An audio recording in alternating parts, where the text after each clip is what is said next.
Hi, welcome to another video. It's Paul, Mr. LP Guitar. And today what I thought I'd do, it's sort of continuing from the last video. If you haven't seen that, check it out. It's where I go to Japan, find the guitar I was hoping to find and fetch it home, which is this one. So today's video is comparing custom standard deluxe. We're just comparing my custom to my standard to my deluxe. Right. So the three guitars. This one quite well documented in the last video. It's a 1991 Orville by Gibson, obviously Les Paul custom. Standard pickups, it's worth mentioning because that's obviously part of the sound comparison. I don't know exactly what pickups they are. I know they're not the Bill Lawrence, but they are USA Gibson ones.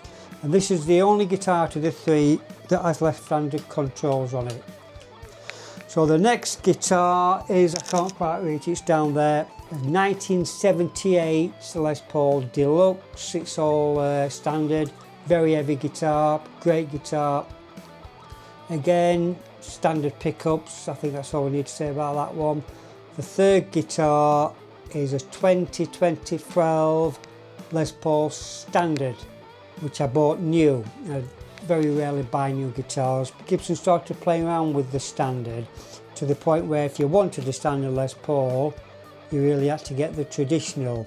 Now what I mean by that is what they did, they added a symmetrical neck profile, a compound radius fingerboard, push-pull controls for coil tap, out of phase, locking tuners, weight relief.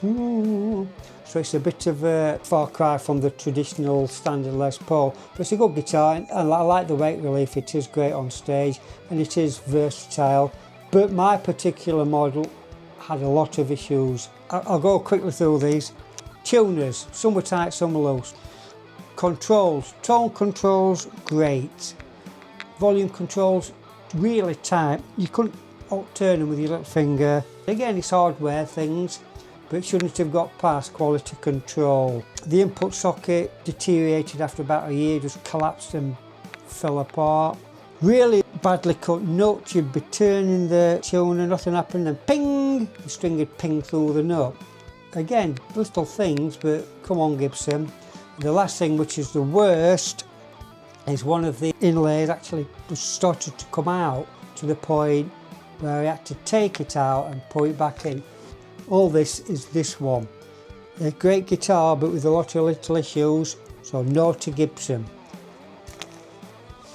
I think that's it for the guitars. The only other thing I need to mention, I suppose, is the gear we're using for the demo. It's a Blood Guitar Amp 1 on the classic channel with the gain around 5 and the controls, the tone, etc. Volume, middle, bass about 4 or 5. And that's going through blue box on the 1965 stack into Logic. And I'm using a Bad Monkey with the gain low just for the solos to give my fingers a bit more grease. I think that's it. So let me know what you think. Let me know which guitar you like best and why. So I'd love to hear what you think. I like all of them. That's why I've got them. If I don't like a guitar, I don't keep it. I think they've all got a specific job, but I do have my own favourite.